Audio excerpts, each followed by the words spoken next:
My name is Tessa Monroe, and I'm 29 years old. If you looked at our apartment from the outside, you'd think we had it figured out. Top floor, soft light through the windows, rent paid on time. The kind of place that smells faintly like rosemary and laundry detergent. The smell of stability. Inside lived me and my boyfriend, Evan Ross, 26. We'd been together a little over a year. On paper, we were balanced. I handled the bills, groceries, and the lease, entirely in my name. Evan covered utilities, half the rent, and made us breakfast on weekends. He was charming when he wanted to be, reliable when it didn't cost him. Until the Tuesday everything shifted. I was working from home, drafting client reports, when I heard the door slam. Evan's footsteps came fast. His, "I've rehearsed this" pace. He stopped in the doorway, arms folded like he was bracing for impact. "We need to talk," he said. I looked up from my laptop. "Okay, what's wrong?" His jaw flexed. "Delilah needs a place to stay."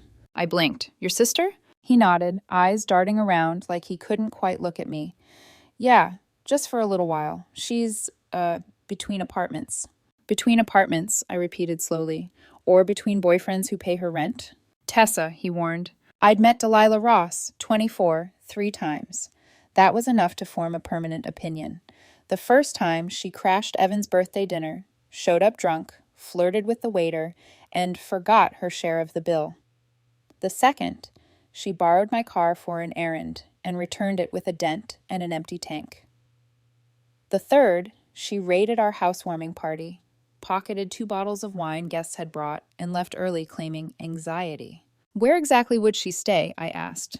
"The spare room is my office. She can sleep on the couch. It's temporary." "How temporary?" He shrugged. "Couple months, maybe less." I felt my heartbeat slow, heavy. "And what about rent? Food? Utilities?" "She just lost her job, Tess. She's trying to get back on her feet." I exhaled through my nose. "Evan, we didn't talk about this." "She's my sister." His tone sharpened. "Family helps family." I met his eyes then. Blue, defensive, avoiding mine. "Helping isn't the same as moving someone into a home they don't pay for." "She has nowhere else to go," he said. "And you make good money. We'll be fine." There it was. That familiar sentence, soft on the surface, cutting underneath. "You'll handle it. You always do." "We will not be fine if you decide things like this on your own." "You're being selfish," he snapped. "If you love me, you'd understand." The word selfish landed cold. I'd paid deposits, bought furniture, fixed leaks. Selfish was the last thing I was. "I do love you," I said quietly, "but I also love boundaries." Evan's voice rose. "So that's it? You're choosing money over family?" "No, I'm choosing not to enable an adult who refuses to grow up." He scoffed, pacing. "Unbelievable. You talk about partnership, but the second I ask for help, you act like I'm using you." "Because this isn't help," I said. "It's submission." The silence afterward felt like a slammed door that hadn't yet made a sound. Finally, he said it. The ultimatum he'd been building toward all along. "Fine. If Delilah can't stay, then maybe I shouldn't either." I looked at him. Really looked. Past the charm, past the easy smile that had hooked me a year ago. "If that's what you want," I said softly, "I won't stop you." He froze, like he hadn't expected me to call his bluff. "You're seriously okay with that?" "I'm not okay with any of this," I said, "but I'm not going to beg you to respect my home." He grabbed his keys, muttering something under his breath, and stormed out. The door rattled. My coffee mug trembled.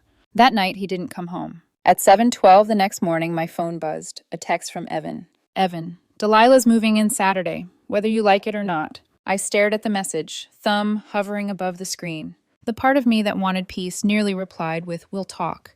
But the other part, the one that remembered the dent in my car, the empty gas tank, the unpaid bills, chose silence. That day, as I closed my laptop and stared at the quiet apartment, I realized something brutal and simple. He didn't want a partner. He wanted permission. And I was done giving it. The next morning, I didn't cry. I made coffee, straightened the kitchen, and printed my lease. 12 pages of legal text, all signed under one name, Tessa Monroe. When Evan texted again, "She's bringing her stuff Saturday. Don't make this harder than it has to be."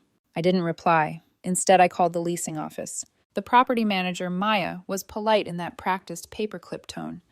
"Hi, Tessa. What's going on?" "I have a tenant issue," I said carefully. "My boyfriend wants to move someone in without permission. I'd like to know my options." "Who's on the lease?" "Just me." "Then you're in control," she said simply. If you want to remove yourself or transfer the lease, that's possible, but the new tenant would need to qualify financially. What's the income requirement? 3 times the rent, so $5,400 a month for your unit. I did quick math. Evan made about $2,800 at his retail job, maybe less after taxes. He wouldn't qualify. For the first time in a while, I smiled, not out of cruelty, just relief. The world still made sense on paper. By Friday, he was back to pretending everything was normal. Delilah's excited, he said, chewing cereal like we hadn't imploded 2 days ago. Great, I murmured. She should be. When Saturday came, I dressed neatly, drove to the leasing office, and sat across from Maya. She had the paperwork ready. You're sure you want to terminate? Yes, I said. End of the month. Halfway through signing, the glass door swung open. Evan walked in, followed by a young woman dragging 2 trash bags and a floral duffel. Delilah. Even in daylight, she carried drama like perfume, loud earrings, louder sighs. What's going on? Evan demanded. You didn't answer my texts. I've been busy, I said, finishing something. Maya looked up, professional smile glued on. Good morning. Are you two here for a transfer? Evan frowned. Transfer? Yes, she said. Miss Monroe's lease transfer. Delilah blinked.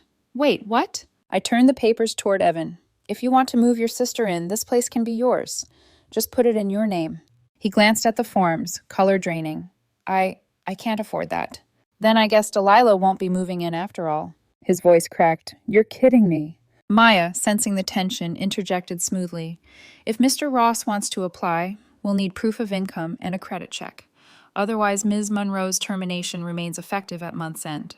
Delilah dropped her bags. You said I could stay. Evan shot me a desperate look. Tessa, come on. She's family. Family doesn't start with ultimatums, I said evenly. She's broke, he snapped. You're heartless. Then I guess I'm a heartless woman with good credit. Maya cleared her throat. Folks, we can continue this outside if needed. Delilah's voice rose, theatrical. You're ruining everything. We have nowhere to go. You had choices, I said. You just didn't like the ones that required effort. Evan stepped closer, whispering harshly. You'll regret this. I already did, I said, meeting his eyes. That's why I'm fixing it. He turned away, muttering something about betrayal. Delilah sobbed, and the sound echoed off the glass walls like an accusation. Maya handed me a copy of the signed papers. Effective end of month, she said quietly. Outside, Evan and Delilah argued by the car, voices sharp enough to cut air.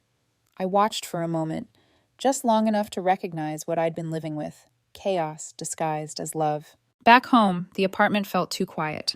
I poured a glass of water and stood by the window. The city hummed below, steady, indifferent, sane. My phone lit up again. Evan, you really think you can just walk away? I typed slowly. Tessa, I'm not walking away, I'm walking home. And for the first time in months, I believed it. The week after the leasing office showdown felt like living inside an echo chamber. Evan's toothbrush still sat by the sink, his sneakers by the door, his jacket slumped over the couch like a ghost of routine. I didn't touch any of it. He tried pretending nothing had happened. Walked around whistling, cooking breakfast like he hadn't just dragged his sister into our relationship like a wrecking ball. But the silence between us wasn't peace. It was distance, stretching wider every day. By Thursday, I'd made up my mind. I called in sick to work and hired movers for the next morning. My plan was simple. Pack, sign the exit papers, and leave before the weekend stormed in. That night, I heard muffled voices from the kitchen, Evan and Delilah. She'd come by again, whispering fast and angry. She can't just throw us out, Delilah hissed. She thinks she can control everything, Evan muttered. But she'll come crawling back. She better. I'm not sleeping in my car again. The sound of her bitterness hit something deep. Sleeping in her car again.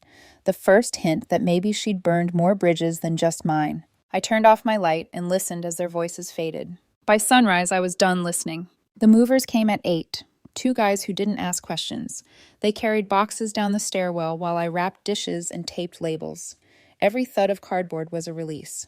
When Evan finally woke, he stood in the doorway, groggy, disbelieving. What the hell are you doing? Leaving, I said, before your sister moves in. He rubbed his temples. You're overreacting. This isn't permanent. You said that about her last time she borrowed money. His mouth opened, then closed. He had no defense, just excuses circling like flies. You're not even giving me a chance to fix it, he said. I did, I replied softly, when I asked you to talk before deciding things for both of us. He scoffed. You're just punishing me. No, I said, lifting the box. I'm protecting myself. He followed me down the stairs, voice climbing with each step. You can't just bail when things get tough, Tessa. I set the box down in the truck. I stayed through tough things. This isn't that. This is disrespect. The words hung between us like cold fog. By noon, everything I owned fit inside 2 trucks and a single back seat. I left my key on the counter with a note. Lease termination filed. Effective end of month. Take care of yourself.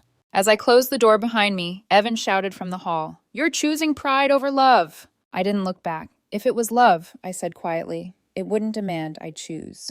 The door clicked shut. 2 days later, my phone lit up with unknown numbers. First Evan, then Delilah, then Margaret Ross, his mother. I didn't answer, but her voicemail came through anyway. Tessa, this is Evan's mother. You can't just abandon my son like this. He's trying to help his sister. She's been through enough. You're being selfish. He loves you. Don't throw that away over a little inconvenience. Her voice dripped with practiced guilt. I almost laughed. A little inconvenience. I blocked the number. By Sunday, Maya from the leasing office texted, FYI, they didn't make the payment. Eviction process has started. You're cleared from liability. I exhaled, the kind of breath that feels like breaking surface after months underwater, but curiosity has sharp teeth. I drove by the apartment that evening, parking across the street. Lights off, blinds half closed, a notice taped to the door. Through the glass, I saw boxes piled against the wall. Evan's shadow moved past the window, Delilah shouting something muffled and furious. For a flicker of a second, I felt pity, then remembered the dented car, the bills, the manipulation disguised as love. That pity turned into peace. As I drove away, the rearview mirror caught the last image of my old life. 2 people arguing in a half-empty apartment they'd assumed was theirs. I turned the corner, and they disappeared. 2 weeks later, my new apartment smelled like paint and lemon cleaner. Sharp, clean mine.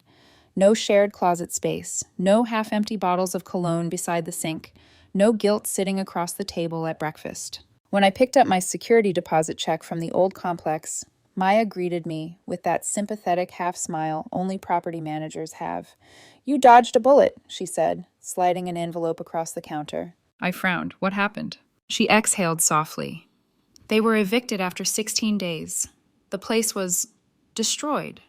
Broken cabinet doors, holes in drywall, shattered bathroom mirror. Looked like someone threw a tantrum. My throat tightened. Evan? She shrugged delicately. Could have been both. We've seen worse, but this one had emotion behind it. Emotion. That word stuck. Because what I'd seen from Evan wasn't emotion. It was ownership. Maya handed me a manila folder. They left this behind. It has your name on it. Inside was a 3-page handwritten letter, slanted and messy. I read the first line and stopped. You think you're better than us, Tessa, but you left people who loved you. You destroyed everything we built. I folded the letter back up. I didn't need to read the rest. I tossed it into the lobby trash bin on my way out. Some endings didn't need closure, just a lid. That night, I opened a bottle of red wine and unpacked the last box, the one labeled Kitchen, Fragile. Inside, my grandmother's mug, cracked at the rim, chipped on one side.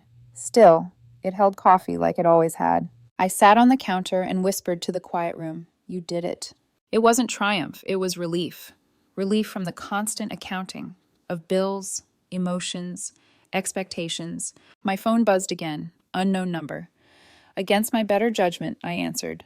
Tessa, it's Margaret Ross. Please don't hang up. I closed my eyes. Mrs. Ross. Evan's been through enough. He's losing everything. You're better off. Can't you help him just this once? I swallowed a laugh. Help him how? He and Delilah have nowhere to go. You know how hard it is for her. She's 24, I cut in. She's old enough to get a job. You used to care about family. I still do. Mine, and that includes me. You sound heartless. I sound free. I hung up before she could continue. Later, I found out the details through a mutual friend, the kind who loves delivering gossip under the guise of concern. Delilah had moved back in with their parents after the eviction, dragging Evan with her. It lasted a month before Margaret finally snapped. Apparently, Delilah started bringing random people to the house, sleeping till noon, and blaming everyone but herself. Evan defended her until their father kicked them both out. Word was Delilah was now couch hopping, and Evan was crashing wherever pity took him. I should have felt vindicated. I didn't. I just felt done. The next morning, the world felt cleaner. I made coffee, opened my laptop, and filled the silence with music that didn't remind me of him. Then, as the song swelled, I realized the quiet wasn't emptiness. It was peace expanding to fill every inch he'd taken up. For the first time in months, I felt at home.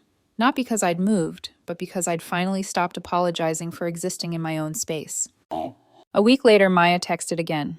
Tessa, FYI, your ex's mom came by asking if she could pay the damages over time. We declined. Thought you'd want to know. I stared at the message for a moment before replying. Thank you. Please don't give her my new address. Of course, Maya wrote. You're not the first woman to rebuild after a tenant like that. Her words lingered. Rebuild. It didn't mean repair. It meant something stronger. Foundation poured again, sturdier this time. I poured another cup of coffee, opened the window, and let the breeze carry away the last traces of their voices. 6 months later, I ran into Evan at the grocery store. It was one of those half-awkward, half-cinematic moments life seems to stage when it's sure you're finally fine. I was in the produce aisle comparing lemons when I heard my name like a question. Tessa? He looked older, thinner, the kind of tired that doesn't come from lack of sleep, but from too many bad choices. His hair was longer, his smile hesitant. The confidence that used to fill every room had shrunk into something quieter, almost human. Hey, I said, polite but steady. Hey, he echoed. You look good. Thanks, you too, I lied. Silence stretched between us, filled with things we'd both said and couldn't unsay. Finally, he rubbed the back of his neck.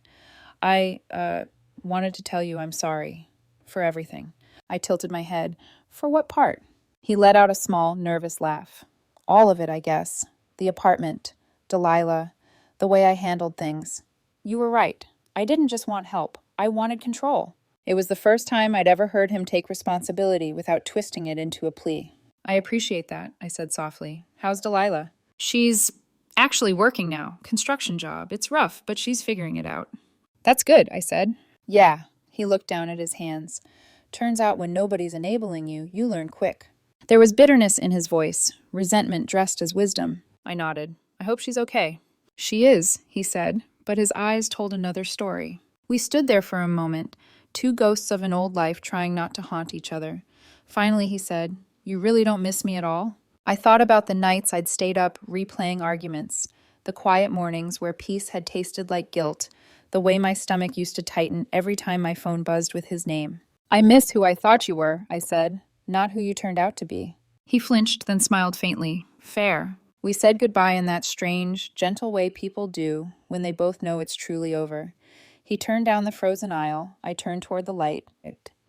That night, over dinner, I told Colin Hart, my new boyfriend, about the encounter. He listened quietly, the way someone does when they don't need to compete with ghosts. I saw him today, I said. He apologized. Colin smiled, pouring me another glass of wine. Do you feel better? I feel finished. He raised his glass. To finish things. We clinked glasses, and I found myself smiling, not out of victory, but peace. Later, as we sat on the couch watching the city lights, I thought about all the phrases Evan used to throw around. Family helps family. Love means sacrifice. Loyalty above everything. It took losing him to understand the quiet truth hiding underneath. When someone says family first, they often mean their family, never yours. And when someone asks you to sacrifice your stability for their chaos, it isn't love, it's a transaction. I'd spent months thinking I'd lost something.